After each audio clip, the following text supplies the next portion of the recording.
বন্ধুরা, আজ আমি খাসির মাংসের একটা সহজ গ্রাম্য পদ্ধতি আপনাদের সাথে শেয়ার করছি।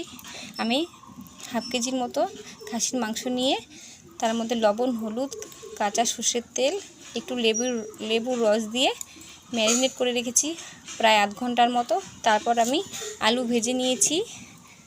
এদিকে কাঁচা পাকা লঙ্কা বাটা নিয়েছি, আদা বাটা, জিরে, ধনিয়া বাটা নিয়েছি। এবার আমি কড়া বসিয়ে দিয়েছি।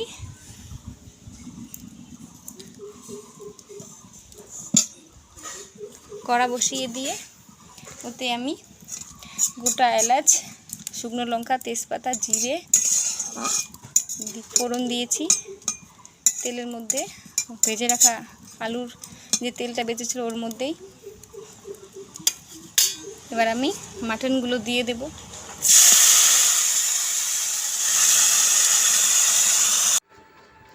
মাংসটা প্রায় 10 মিনিট ভেজে নেওয়ার পর নামিয়ে নিলাম। তারপর কড়াইতে আবার কিছুটা তেল দিয়ে দিলাম। তেল দিয়ে তার মধ্যে জিরে, তেজপাতা, দারচিনি, এলাচ দিয়েছি। দিয়ে এগুলো একটু লাল হয়ে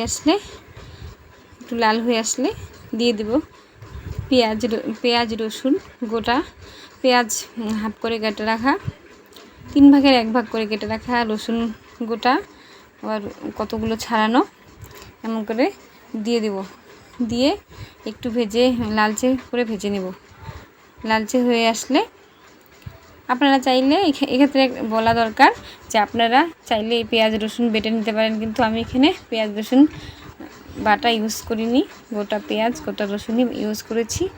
এবার আমি বেটে রাখা মশলা যেমন লঙ্কা বাটা, লঙ্কা, জিরে, ধনে, আদা বাটা দিয়ে প্রায় 1 মিনিটের মতো কষিয়ে নেব। কষিয়ে নেওয়ার পর আমি একটু হলুদ গুঁড়ো, একটু লবণ, একটু চিনি দিয়ে নেব। একটু চিনি দিয়ে ভালো করে নাড়াচাড়া করে নেব।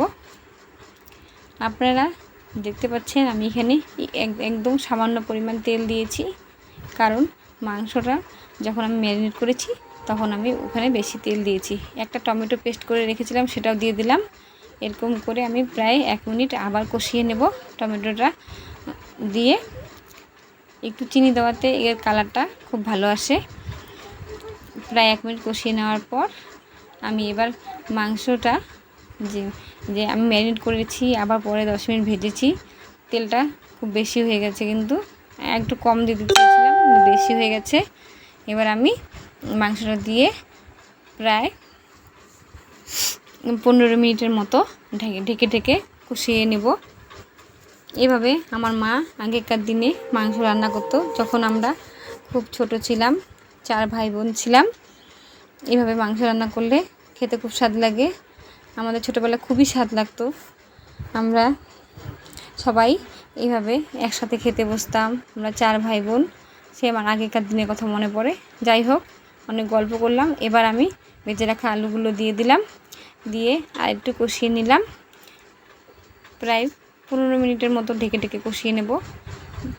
কষানোর পরে দেখবেন যখন তেল ছেড়ে আসছে তখন আমি জল দিয়ে দেব। জল দিয়ে এবার গরম জল দিয়ে দেব, প্রায় ½ লিটারের মতো গরম জল দিয়ে দেব।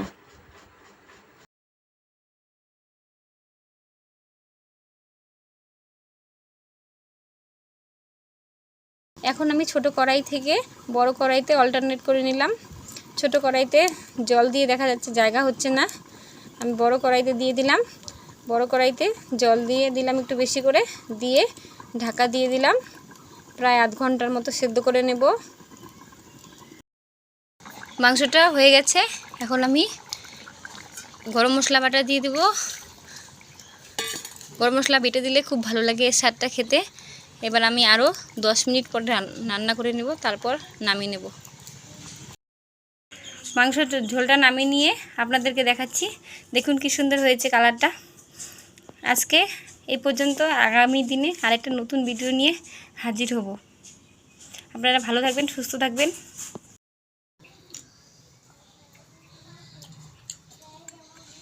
টেস্টি। ভালো হয়েছে, খুব ভালো হয়েছে।